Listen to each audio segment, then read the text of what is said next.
ബാങ്കിനൊക്കെ approach ചെയ്യുന്ന സമയത്തും നമ്മൾ കൺസിഡർ ചെയ്യണം. ഇപ്പോൾ നമ്മൾ നമ്മുടെ കയ്യിൽ നിന്ന് പൈസ ഇട്ടിട്ടാണോ ബിസിനസ് ചെയ്യുന്നത്, അതോ കംപ്ലീറ്റ്ലി ബാങ്കിൻ്റെ കയ്യിൽ നിന്നാണോ? അതിൽ ബാങ്കിന് മുഴുവൻ നിങ്ങളുടെ ഫണ്ട് റിക്വയർമെൻറ്റിനകത്ത്, നിങ്ങളുടെ ക്യാപിറ്റൽ റിക്വയർമെൻറ്റിനകത്ത് മുഴുവൻ പൈസ ഞാൻ ബാങ്കിന് ഇടാനാണെന്നുണ്ട് ബാങ്കിന് സ്വന്തം ബിസിനസ് ചെയ്താൽ പോലെ നിങ്ങൾക്ക് തരേണ്ട ആവശ്യമുണ്ടോ? അന്നേരം അതാണ് ബാങ്കിൻ്റെ പോയിന്റ് ഓഫ് വ്യൂ.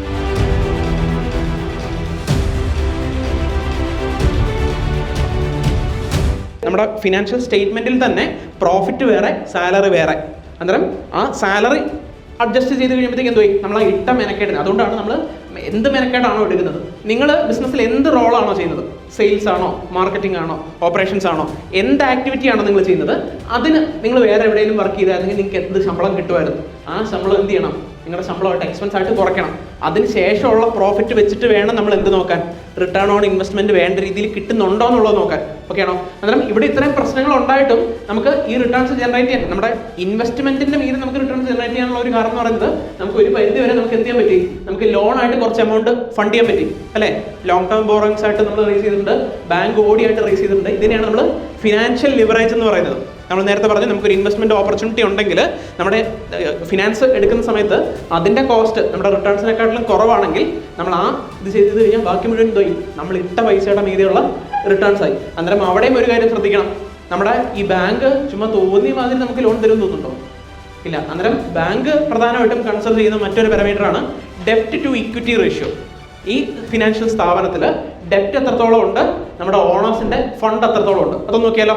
ഓക്കെ, നമ്മുടെ ആ ഡെപ്റ്റ് ടു ഇക്വിറ്റി റേഷ്യോ എന്ന് പറയുന്ന നെക്സ്റ്റ് കോളത്തിൽ, ഡെപ്റ്റ് ടു ഇക്വിറ്റി റേഷ്യോ എന്ന് പറയുന്ന നെക്സ്റ്റ് താഴെ ലൈനായിട്ട് കണ്ടോ. ബേസിക്കലി എന്തോ നോക്കുന്നത്, ഡെപ്റ്റ് ഇക്വിറ്റിയുടെ എത്ര ശതമാനമാണ്, എത്ര മടങ്ങാണ് ഡെപ്റ്റ് വരുന്നതെന്നുള്ളതാണ്. ഒന്ന് നോക്കിക്കേ. നമ്മുടെ ഇവിടെ ഡെപ്റ്റ് എന്ന് പറയുമ്പോഴത്തേക്കും ബേസിക്കലി നമ്മുടെ എക്സ്റ്റേണൽ ലയബിലിറ്റി, നമ്മൾ പൊതുവെ ഈ ബാങ്കിന്റെ പോയിന്റ് ഓഫ് വ്യൂ എന്നല്ലേ നോക്കുന്നത്.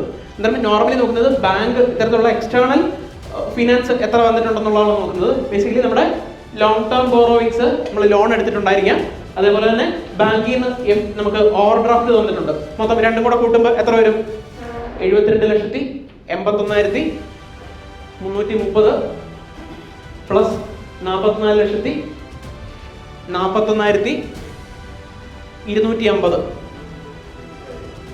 1 കോടി 17 ലക്ഷം. 1 കോടി 17 ലക്ഷം. 1 കോടി 17 ലക്ഷവും നമ്മുടെ ഓണറിന്റെ ഫണ്ട് എത്രയാണ് ഇട്ടേക്കുന്നത്? 1 കോടി 28 ലക്ഷം. എത്രയാന്ന് നോക്കിക്കേ. എക്സ്റ്റേണൽ ഫണ്ട് ഡിവൈഡഡ് ബൈ 1 കോടി 17 ഡിവൈഡഡ് ബൈ 1 കോടി 28, അല്ല ഡിവൈഡഡ് ബൈ 91% അല്ലെ, 0.91 അല്ലെ, അതായത് ഓൾമോസ്റ്റ് ഈക്വൽ ആണ് അല്ലേ. അതായത് ഞാൻ ഓണറിന്റെ ഫണ്ട് എത്രത്തോളം ഇട്ടോ അതുപോലെ തന്നെ എക്സ്റ്റേണൽ ഫണ്ട് വിട്ടിട്ടുണ്ട്. ഇത് നോർമലി ബാങ്കുകളുടെ ഒരു ഐഡിയൽ ക്രൈറ്റീരിയ എന്ന് പറയുന്നത്. ഇതും ഡിപ്പെൻഡിങ് ഓൺ ദ ഇൻഡസ്ട്രി. കാരണം വെച്ചാൽ നമ്മുടെ ബിസിനസ്സിനകത്ത് ഡെപ്റ്റിന്റെ ഫണ്ട്, ബാങ്കിന്റെ പോയിന്റ് ഓഫ് വ്യൂ എന്ന് ഡെപ്റ്റിന്റെ ഫണ്ട് എന്ന് പറയുന്നത് ഇറ്റ്സ് ഓൾമോസ്റ്റ് നമ്മുടെ ഈ ബിസിനസ്സിൽ എത്രത്തോളം റിസ്ക് ഉണ്ടെന്നുള്ളത് നോക്കിയിട്ടാണ് ബാങ്കുകൾ എന്ത് തരുന്നത്, നമുക്ക് ഡെപ്റ്റ് എത്രത്തോളം വരെ തരാൻ അവർ വില്ലിങ് ആവും എന്നുള്ളത് നോക്കുന്നത്. അതുകൊണ്ടാണ് പലപ്പോഴും പുതിയ ബിസിനസ്സുകൾ തുടങ്ങുമ്പോഴത്തേക്കും നമുക്ക് ഇത് കിട്ടുന്നില്ല, ലോൺ കിട്ടുന്നില്ല എന്ന് പറയുന്നതിന്റെ കാരണം വെച്ചാൽ അവിടെ എന്തുവാണ്, എക്സ്ട്രീംലി ഹൈ റിസ്ക് ആണ്. ബാങ്കിന്റെ പോയിന്റ് ഓഫ് വ്യൂ എന്തുവാണ്, ബാങ്കിന് നിങ്ങൾക്ക് പൈസ കഴിഞ്ഞാൽ ഈ പൈസ തിരിച്ച് കിട്ടണം അല്ലേ. അന്നേരം ബാങ്കിന് ചെറിയൊരു റിട്ടേൺസേ കിട്ടുന്നുള്ളൂ. നിങ്ങൾക്ക് ബാങ്ക് എവിടുന്ന പൈസ കടമെടുത്ത് നിങ്ങൾക്ക് പൈസ കടം തരുമ്പോൾ അതിൽ നിന്ന് കിട്ടുന്ന ചെറിയൊരു മാർജിനാണ് ബാങ്കിനുള്ളത് അല്ലേ. അന്നേരം സ്വാഭാവികമായിട്ടും നിങ്ങളുടെ ബിസിനസിന്റെ റിസ്ക് കുറയുന്നതിനനുസരിച്ച് ബാങ്ക് തരാൻ റെഡിയാവും, ലോൺ കൂടുതൽ തരാൻ റെഡിയാവും. ഒരു ജനറൽ റേഷ്യോ എന്ന് പറയുന്നത് നിങ്ങൾ എത്ര ഫണ്ട് ഇട്ടോ അതിൻ്റെ ഒരു 2 ഇരട്ടി വരെ 2:1 ആണ് നോർമലി ഒരു ജനറൽ ആവറേജ് റേഷ്യോ എന്നുള്ള രീതിയിൽ ബാങ്ക് കൺസിഡർ ചെയ്യുന്നത്. ഇതും പക്ഷെ മാറും. നമ്മൾ ചുമ്മാ തിയറിറ്റിക്കലി പറയുന്ന ഒരു റേഷ്യോ ആണ് 2:1 എന്ന് പറയുന്നത്. ബാങ്ക് മെയിൻലി ഇവാലുവേറ്റ് ചെയ്യുന്നത് എന്തുവാണ്, നിങ്ങളുടെ ബിസിനസ് ഇപ്പം ഏത് സ്റ്റേജിലാണ് നിൽക്കുന്നത്. അതുകൊണ്ടാണ് കോവിഡിന്റെ സമയത്ത് പല ബാങ്കുകളും പറഞ്ഞു ഇന്ന ഇൻഡസ്ട്രിയിലുള്ള ഇതിന് എന്ത് ചെയ്യണ്ട, ലോൺ കൊടുക്കണ്ട. കാരണം എന്തുവാണ്, ഹൈ റിസ്ക് ആണ്. അന്നേരം ബാങ്ക് എത്രത്തോളം ഫണ്ട് ചെയ്യുന്നു, ഈ റേഷ്യോ എത്ര മടങ്ങ് പോകുന്നു എന്നുള്ളത് നോക്കുന്നത് ബാങ്ക് എന്തുവാണ്, നിങ്ങളുടെ ബിസിനസിന്റെ, നിങ്ങളുടെ ഇൻഡസ്ട്രിയുടെ റിസ്ക് അനുസരിച്ചിട്ടായിരിക്കും അത് ഡിസൈഡ് ചെയ്യുക. അന്നേരം നമ്മൾ സ്വാഭാവികമായിട്ടും കൺസിഡർ ചെയ്യേണ്ടത്, നമ്മൾ ഇതിനകത്ത് മനസ്സിലാക്കേണ്ട ഒരു കാര്യം, ഒരു ബാങ്കിനൊക്കെ അപ്രോച്ച് ചെയ്യുന്ന സമയത്തും നമ്മൾ കൺസിഡർ ചെയ്യണം. ഇപ്പം നമ്മൾ നമ്മുടെ കയ്യിൽ നിന്ന് പൈസ ഇട്ടിട്ടാണോ ബിസിനസ് ചെയ്യുന്നത്, അതോ കംപ്ലീറ്റ്ലി ബാങ്കിന്റെ കയ്യിൽ നിന്നാണോ? അതിൽ ബാങ്കിന് മുഴുവൻ നിങ്ങളുടെ ഫണ്ട് റിക്വയർമെന്റിനകത്ത്, നിങ്ങളുടെ ക്യാപിറ്റൽ റിക്വയർമെന്റിനകത്ത് മുഴുവൻ പൈസയും ബാങ്കിന് ഇടാനാണെന്നുണ്ടെങ്കിൽ ബാങ്കിന് സ്വന്തം ബിസിനസ് ചെയ്താൽ പോരെ, നിങ്ങൾക്ക് തരേണ്ട ആവശ്യമുണ്ടോ?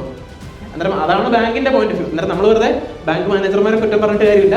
നമ്മൾ ബിസിനസ് നോക്കുന്ന പോലെ തന്നെ എന്ത് നോക്കും, അവർ ബിസിനസ് നോക്കും. അവർ തന്ന പൈസ നമുക്ക് തിരിച്ചു തരണം നോക്കും. അന്നേരം നമ്മൾ നേരത്തെ ചെയ്ത കാൽക്കുലേഷൻ നെക്സ്റ്റ് ഇയറിലത്തേക്കും കൂടെ ഒന്ന് ചെയ്ത് നോക്കിക്കേ. നമ്മൾ ആദ്യത്തെ വർഷം നമുക്ക് റിട്ടേൺ ഓൺ ഇൻവെസ്റ്റ്മെന്റ് 31% ഉണ്ട്. അടുത്ത വർഷം എത്രയാ? രണ്ടാമത്തെ വർഷം 23-24 ഫിനാൻഷ്യൽ ഇയറിൽ നമ്മുടെ റിട്ടേൺ ഓൺ ഇൻവെസ്റ്റ്മെന്റ് എത്രയാണെന്ന് നോക്കിയേ. എത്രയാണ് നമുക്ക് റിട്ടേൺ ഓൺ ഇൻവെസ്റ്റ്മെന്റ് എത്രയാണ്? പ്രോഫിറ്റ് ബിഫോർ ടാക്സ് എത്രയാ? 41,87,280 അല്ലേ? നമ്മുടെ ഫണ്ട് എത്രയാ? ഇൻവെസ്റ്റ്മെന്റ് എത്രയാ? 1,53,87,236. എത്രയാ റിട്ടേൺ ഓൺ ഇൻവെസ്റ്റ്മെന്റ്? എത്രയാ? 27% അല്ലേ? 27.21% അല്ലേ? അന്നേരം അവിടെ നമ്മൾ ട്രാക്ക് ചെയ്യണം, നമ്മുടെ ആ റിട്ടേൺ ഓൺ ഇൻവെസ്റ്റ്മെന്റ് കുറഞ്ഞുകൊണ്ടിരിക്കുകയാണോ?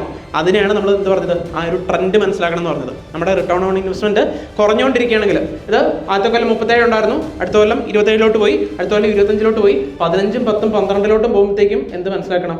അടച്ചുപൂട്ടാൻ സമയമായി. അല്ലെങ്കിൽ അടച്ചു കൂട്ടുക, അല്ല അടച്ചു കൂട്ടാതിരിക്കണം എന്നുണ്ടെങ്കിൽ ഒരു പിവട്ടൽ ചേഞ്ച് നമ്മുടെ ബിസിനസ്സിനകത്ത് നമ്മളൊരു റീസ്ട്രക്ചർ ചെയ്യേണ്ട ഒരു സമയമായി എന്നുള്ളത് തിരിച്ചറിയേണ്ട ടൈമായി. ഓക്കെ ആണോ? ഇതിനെയാണ് നമ്മൾ എന്ത് കാൽക്കുലേറ്റ് ചെയ്യുന്നത്? റിട്ടേൺ ഓൺ ഇൻവെസ്റ്റ്മെന്റ് കാൽക്കുലേറ്റ് ചെയ്യുന്നത്. ഇത് വെച്ചിട്ട് വേണം ബിസിനസ്സിലോട്ട് റീഇൻവെസ്റ്റ് ചെയ്യണോ മറ്റ് അസറ്റുകൾ ക്രിയേറ്റ് ചെയ്യണോ എന്നുള്ളത് നമ്മൾ തീരുമാനിക്കുന്നത്. ഓക്കെ, ഇനി ഇതേപോലെ തന്നെ നമ്മുടെ ഓപ്പറേഷണൽ എഫിഷ്യൻസിയിൽ അല്ലെങ്കിൽ നമ്മുടെ ബിസിനസിന്റെ ക്യാഷ് ഫ്ലോ മാനേജ്മെന്റിനകത്ത് നമുക്കൊരു ക്ലിയർ പിക്ചർ തരുന്ന 1-2 റേഷ്യോസ് ആണ് നമ്മുടെ എഫിഷ്യൻസി റേഷ്യോസ് എന്ന് പറയും. Efficiency ratios. ഓക്കെ, അതായത് ഇപ്പം സപ്പോസ് ഈ ഒരു സ്ഥാപനത്തിൽ നമുക്ക് ഈ വർഷം 2022-23 ഫിനാൻഷ്യൽ ഇയറിൽ എത്ര ഇൻവെന്ററിയിൽ എത്ര കിടക്കുന്നത്? 91,91,000 അല്ലേ? ഇൻവെന്ററിയിൽ 91,91,000 രൂപ കിടപ്പുണ്ട്. നമുക്ക് 22-23 ഫിനാൻഷ്യൽ ഇയറിൽ നമുക്ക് എത്രയാണ് നമ്മൾ വിറ്റ സ്റ്റോക്കിന്റെ കോസ്റ്റ്? എത്രയാണ് 22-23 ഫിനാൻഷ്യൽ ഇയറിൽ വിറ്റ സ്റ്റോക്കിന്റെ കോസ്റ്റ് എത്രയാണ്? നമ്മുടെ പ്രോഫിറ്റ് ആൻഡ് ലോസ് സ്റ്റേറ്റ്മെന്റ് എടുത്തേ. 7,35,00,000 രൂപയുടെ സ്റ്റോക്കാണ് ഞാൻ ഒരു കൊല്ലം വിറ്റത്.